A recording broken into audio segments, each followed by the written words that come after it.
Ada dua kategori film horor, yaitu film yang berhubungan dengan makhluk gaib dan film yang berakar pada ketakutan akan bahaya yang sangat nyata. Sang sutradara, Bertino, membuat penonton tegang dan gelisah dalam filmnya yang terinspirasi dari kisah nyata ini. Diangkat dari kasus kejahatan yang kerap terjadi di Amerika Serikat. The Strangers menceritakan tentang kasus misterius pembunuhan di dalam villa. Adalah salah satu film horor langka yang berfokus pada penyiksaan psikologis daripada variasi fiksi. Ketegangan dan teror memuncak saat tokoh utama berhasil ditangkap dan disiksa dengan sadis. Mampukah mereka selamat dan bertahan hidup? Berikut ceritanya.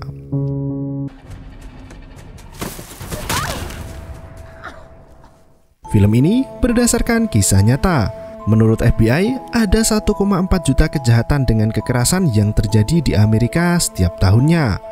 Malam itu, 11 Februari 2005, Kristen McKay dan James Hoyt menghadiri acara pernikahan temannya dan berlibur di villa keluarga Hoyt. Peristiwa brutal yang terjadi di sana masih belum diketahui sepenuhnya. Adegan berganti. Terlihat beberapa villa tua bergaya Amerika khas tanpa pagar berjejer di sepanjang jalan desa. Terdengar suara Jordan yang menelpon 911 untuk meminta pertolongan. Ia tak bisa menyebutkan alamat dirinya berada dan hanya berkata jika banyak darah yang menyembur ke dinding. Ya, dua bocil yang tak sengaja lewat ke sebuah villa itu melihat beberapa orang telah mati dan sebuah pisau dengan noda darah yang tergeletak di lantai. Film pun dimulai. Malam itu, James dan Kristen baru saja pulang dari pesta. Wajah Kristen tampak sembab seperti habis nangis. Ya, ia merasa bersalah karena Kristen baru saja menolak lamaran James, pacarnya. Ia merasa belum siap untuk menikah. Di balik semua itu, James sudah membuat kejutan untuk pacar tercintanya. Ia menghiasi villa dengan bunga mawar dan menata meja makan untuk candlelight dinner. Namun tampaknya semua tak berjalan seperti yang diharapkan James. Lamarannya ditolak mentah-mentah oleh sang pacar. Meski demikian, ia tetap membawa Kristen untuk beristirahat di villanya itu. James terlihat sangat frustasi dibuatnya. Ia menelpon Mike untuk datang ke rumah tuanya itu esok hari. Seusai mandi, Chris meminta pada James untuk memahami perasaannya yang masih belum siap untuk menikah. Berat untuk James menerima semuanya, namun ia tetap bersikap baik dan mencoba untuk tetap lapang dada. Setelah semua tenang, mereka pun berciuman dan berjumbu rayu.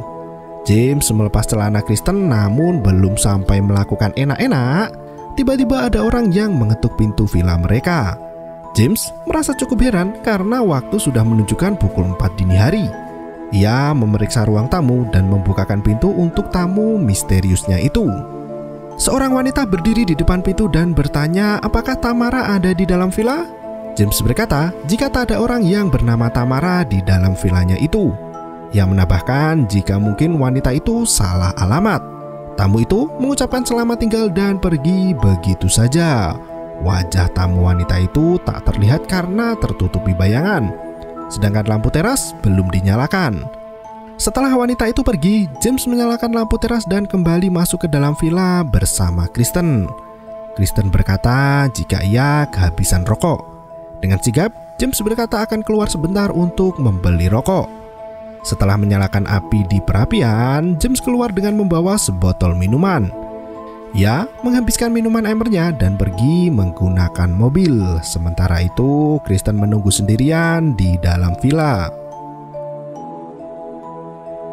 Wanita yang sedang galau parah karena merasa bersalah sudah menolak lamaran pacarnya itu minum wine hingga mabuk. Tiba-tiba, ketukan di pintu kembali terdengar. Kristen bertanya dari balik pintu, ada perlu apa datang ke villanya? Ternyata masih dengan pertanyaan yang sama. Apakah Tamara ada di villa? Kristen menjawab tak ada Tamara di villanya dan meminta wanita itu untuk tidak mengganggunya. Merasa aneh dengan hal itu, Kristen mengunci pintu depan villa milik keluarga pacarnya itu.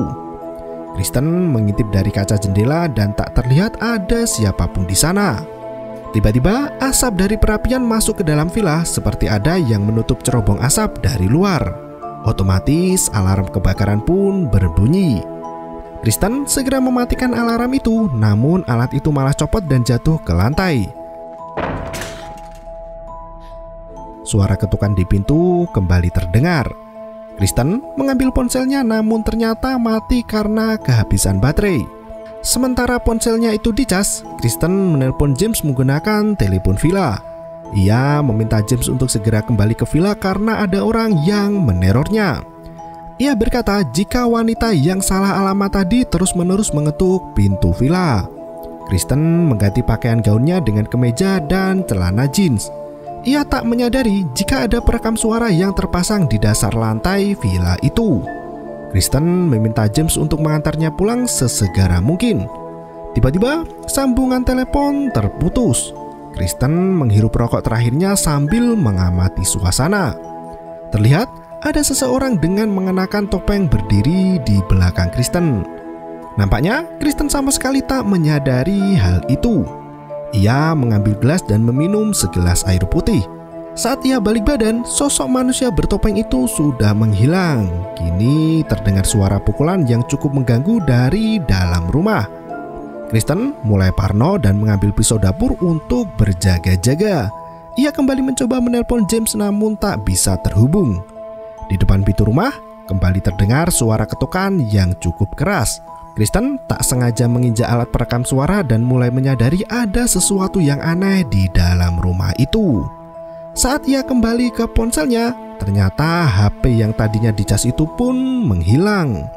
Kristen semakin panik dan menangis. Sementara orang-orang di luar villa mulai beringas dan mencoba untuk memaksa masuk. Terdengar suara pukulan yang sangat kencang dari arah jendela. Kristen berdiri dan mendekat ke arah suara itu. Saat ia menyibak gordennya, tiba-tiba seorang pria bertopeng mengejutkan Kristen hingga ia menabrak kursi. Gramofon terputar sendiri memainkan lagu klasik menghiasi malam yang meresahkan itu. Pintu di depan villa terbuka sendiri. Kristen mengintip melalui sela pintu dan lagi-lagi kali ini seorang perempuan yang mengenakan topeng boneka mengerikan. Saking ngerinya, Kristen sampai tertunduk kaku tak berdaya. Suara pukulan dan tembakan kembali terdengar di luar rumah. Kristen berlari menuju ke kamarnya dan bersembunyi di bawah kolong kasur. Suara pukulan dan ketukan pintu semakin kencang. Kristen yang semakin frustasi itu pun berteriak mengusir para penyusup tersebut. Untuk mempertahankan diri, Kristen berencana menggunakan lampu kamar sebagai ganjal pintu. Namun lampu itu malah terjatuh dan melukai kakinya. Terdengar suara derap langkah dari lantai bawah menuju ke kamar Kristen. Ternyata itu adalah James yang baru saja pulang setelah membeli rokok untuknya. Wanita itu menyambut pacarnya dengan tangisan dan kalimat yang tak beraturan. Kristen berkata jika ada penyusup yang masuk ke dalam villa dan mereka mendengar semua percakapannya. Terlihat tangan kanan Kristen sudah berdarah-darah. Tampaknya ia ketakutan hingga melukai tangannya sendiri karena menggenggam mata pisau yang tajam. Kristen berlari untuk menutup pintu kamar dengan kursi. Namun James menghentikannya dan bertanya apa yang sebenarnya terjadi. Kristen menjelaskan jika ada pria bertopeng yang meneror dirinya. James tak percaya dengan perkataan itu karena saat ia sampai di villa itu, James tak melihat satu orang pun di luar sana. Untuk meyakinkan sang pacar, James keluar dari kamar dan memeriksa setiap ruangan di villa itu. Ia berjalan keluar dan berkata jika tak ada siapapun di sana. Mereka memeriksa semua ruangan tanpa menyadari ada sepatu yang terbakar di api perapian. Kemungkinan penyusup itu kabur melarikan diri dengan memanjat cerobong asap. Kristen bersembunyi di gudang samping rumah. Ia mengintip dari ventilasi dan melihat ada seseorang di luar sana yang terus-menerus memandangi rumah mereka. James berkata jika orang itu pasti menginginkan sesuatu darinya. Ia bergegas keluar rumah untuk menemui orang itu dan menanyakan apa yang dia inginkan. Ketika James berada di luar rumah, mobilnya sudah dirusak oleh si penyusup itu. Saat James mencari ponselnya yang tertinggal di dalam mobil, tiba-tiba ada tangan yang menepuk punggung James dan mengejutkannya. James bergegas keluar dari mobilnya itu, namun tak ada satu orang pun di sana. Dari sudut jalan, ia melihat ada satu orang berdiri dan terdiam. James mulai geram dan menantang orang itu. Ternyata ada satu orang yang berlari di belakang James. Kristen mendesak James untuk segera masuk ke villa, namun saat James menolak ke arah jalan, sudah tak ada orang di sana. James melangkah maju dan memeriksa sekeliling jalanan yang sepi itu. Setelah memastikan orang itu telah pergi, James masuk ke dalam villa. Ia berkata pada Kristen jika ponselnya di mobil telah hilang. Hal itu sama dengan yang Kristen alami. Ponsel yang dicas di dalam rumah pun menghilang begitu saja. Kristen semakin takut dengan hal buruk yang akan terjadi pada mereka berdua. James mencoba menenangkan pacarnya itu dan membalut luka di tangan Kristen menggunakan dasinya. James pergi ke dapur dan menemukan ponsel tergeletak di sana tanpa baterai. Ia menyadari jika penyusup itu berhasil masuk ke dalam villa. James segera mengajak Kristen untuk pergi dari rumah itu sesegera mungkin. Mereka berjalan keluar menuju mobil. James menyalakan mesin dan mundur ke belakang. Dari belakang ada mobil yang menabrak mereka.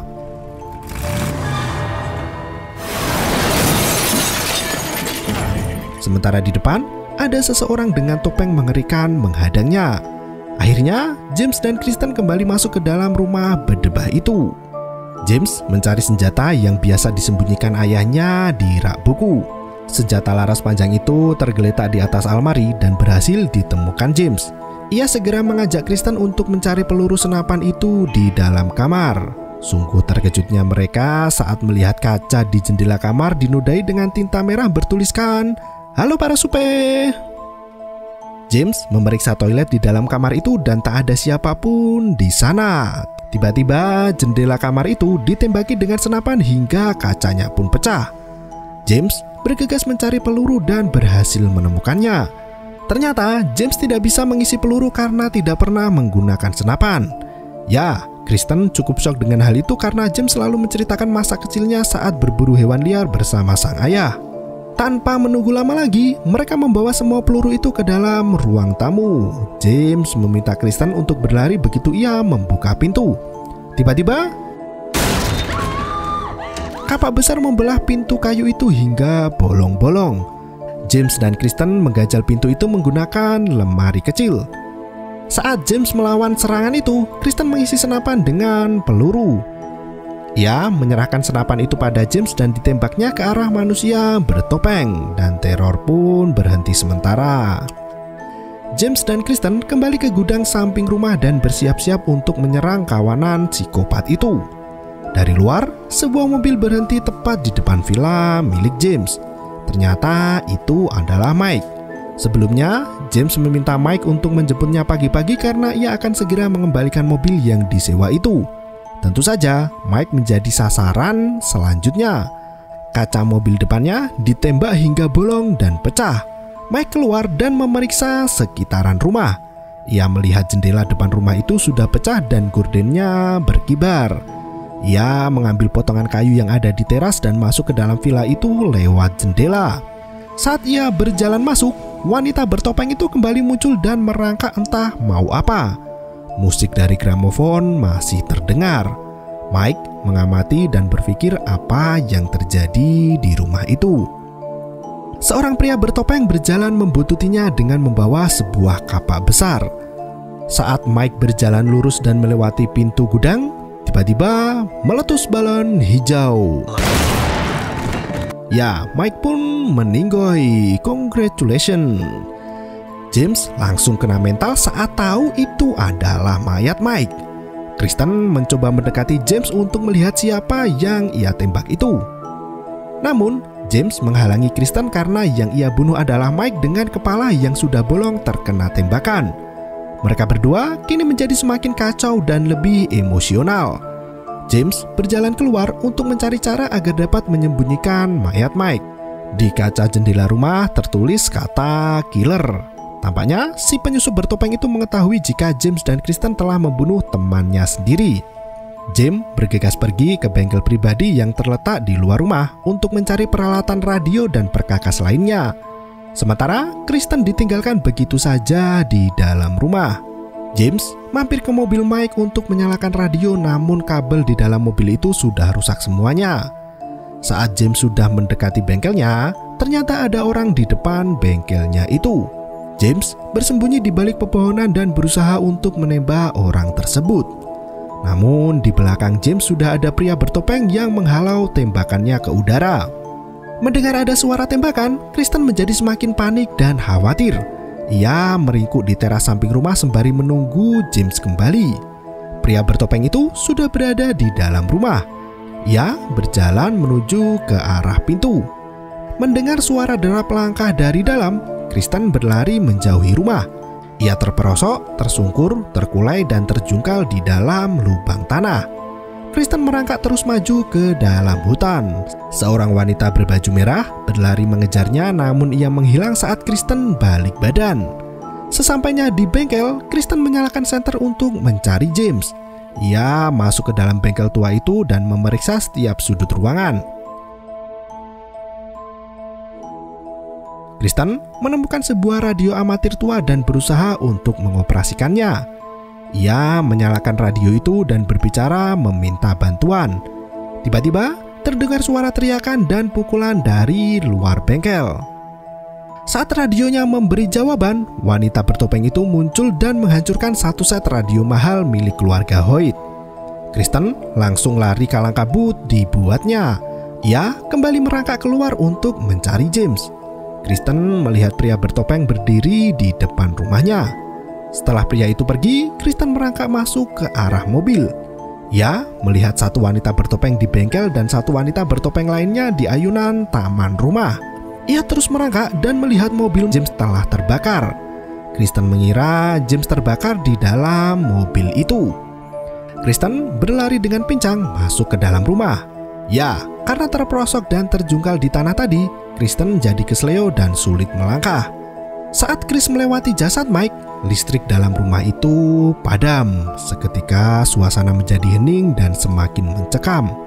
Chris terus melangkah ke dalam ruang tengah. Perapian di ruangan itu masih menyala dan memberikannya sedikit cahaya. Terlihat pria bertopeng berjalan melewati Chris dan masuk ke ruangan lain. Pria itu tampaknya tak melihat keberadaan Chris. Wanita itu pun bergegas bersembunyi di dalam rak makanan. Terlihat pria bertopeng itu datang lagi dan duduk di sofa sejenak. Pria itu kembali berdiri dan melihat ke arah rak makanan. Untungnya pria bertopeng itu pergi ke arah yang berlawanan. Saat Chris mengintip kemana arah pria itu pergi, wanita bertopeng mencoba membuka rak makanan itu dan terjadilah tarik-menarik di pintu rak antara Kristen dan wanita bertopeng. Wanita bertopeng itu bahkan merusak pintu kayu rak itu hingga bolong. Ia pergi ke meja makan dan menemukan cincin yang digunakan James untuk melamar Kristen. Merasa harus melawan, Kristen keluar dari tempat persembunyiannya dan menantang wanita bertopeng itu untuk adu mekanik. Wanita itu pun memainkan pisau yang ada di meja makan. Sementara Chris menggunakan pisau yang ada di meja dapur. Tiba-tiba James berjalan merangkak di bawah meja makan. Ia sudah diikat dan dilumpuhkan oleh pria bertopeng. James berteriak pada Kristen agar lari sejauh mungkin. Sayangnya kaki pincang itu tak bisa membawa Chris secepat kilat. Kristen masuk ke sebuah kamar dan mencoba untuk membuka jendela kamarnya itu. Tentunya kaca jendela di kamar itu menjadi terlalu kokoh dan tak mudah pecah. Bahkan untuk dibuka pun sulit. Listrik rumah sudah menyala kembali. Kristen bersiaga di depan pintu kamar itu dan menodongkan pisau kecilnya. Saat ia berjalan keluar, tubuhnya ditabrak oleh pria bertopeng hingga Chris pun pingsan. Pria itu menyeret tubuh Chris dan membawanya ke suatu tempat. Chris mencoba untuk melawan, namun tubuhnya sudah sangat kelelahan dan tak memiliki energi. Dan adegan pun berganti. Setelah malam yang panjang dan mengerikan itu, James dan Kristen duduk berduaan di atas kursi rumahnya. Di siang yang cerah itu, mereka sudah disambut oleh 3 orang bertopeng. Chris terlihat sudah mengenakan gaun pesta dengan cincin berlian melingkar di jarinya. Di sebelahnya ada James dengan kondisi terikat di kursi sama seperti dirinya. Kristen bertanya pada pria bertopeng itu mengapa mereka melakukan itu padanya. Pria itu berkata jika satu-satunya alasan adalah karena mereka ada di dalam rumah itu malam tadi. Chris mengucapkan kata terakhirnya pada James yaitu jika ia sangat mencintainya. Sementara itu, satu wanita bertopeng mengambil pisau dan melepaskan topengnya. Pria dan wanita yang lain menyusul melepas topeng yang menutupi wajah mereka. Meski Chris memohon agar tidak dibunuh, pria itu tetap menancapkan pisau runcing ke perut James Hoyt. James berteriak hingga suara jeritanya itu terdengar bermil-mil jauhnya. Sementara itu, Kristen hanya bisa menangis melihat semua itu. Ia meminta James untuk menatap mata Chris dan jangan melihat pisau yang menancap di perutnya. Pria itu mencabut pisau dan disambut oleh satu wanita lainnya. Wanita itu mengambil pisau dan menancapkannya kembali ke bawah diafragma dada James. Setelah itu, satu wanita terakhir menancapkan pisau ke perut Kristen. Selang beberapa lama, James terlihat sudah meninggoy, sementara Kristen masih terbangun mendengar ponsel Mike yang berdering. Dengan tubuh penuh darah, Kristen menerima panggilan itu. Namun seseorang datang dan membawa ponsel itu bersamanya. Di luar rumah, dua bocah SMP berjalan kaki mendorong sepedanya sepulang sekolah. Mereka berpapasan dengan tiga orang psikopat yang baru saja membunuh James dan Kristen. Mereka mengendarai mobil pick-up merah dan berhenti di dekat anak-anak itu. Mereka meminta buku rohani pengampunan dosa dan pengakuan dosa pada salah satu bocil. Dengan polosnya, ia memberikan satu buku pada kakak penjahat dan melanjutkan perjalanannya. Langkah mereka terhenti di depan villa James dan masuk ke dalam villa itu. Mereka melihat orang-orang mati dan darah yang menghiasi dinding. Salah satu bocil itu bernama Jordan, anak yang menelpon 911 di awal film. Bocil itu mencoba untuk menutup mata Kristen yang sudah tertutup. Dan ya, seperti itulah ending dari film ini. Sangat menegangkan apalagi kalau ditonton pas lagi sendirian di dalam rumah. Nuansa ketegangan sangat kental terasa dengan harapan hidup yang impossible. Film yang diambil dari kisah nyata penelpon 911 ini memberikan peringatan bagi kita untuk selalu mawas diri, terutama ketika berada di tempat baru dan dihadapkan dengan orang asing yang psikopat. Akan lebih baik jika sejak dini membiasakan diri untuk berlatih bela diri dan juga menggunakan senjata. Karena saat dalam kesulitan yang genting, yang bisa menolong hanyalah diri kita sendiri dan juga Tuhan tentunya. Banyak-banyak berdoa dan mendekatkan diri pada hal yang positif. Semoga para supir selalu dalam lindungan Tuhan dan dijauhkan dari orang-orang jahat. Terima kasih dan sampai jumpa.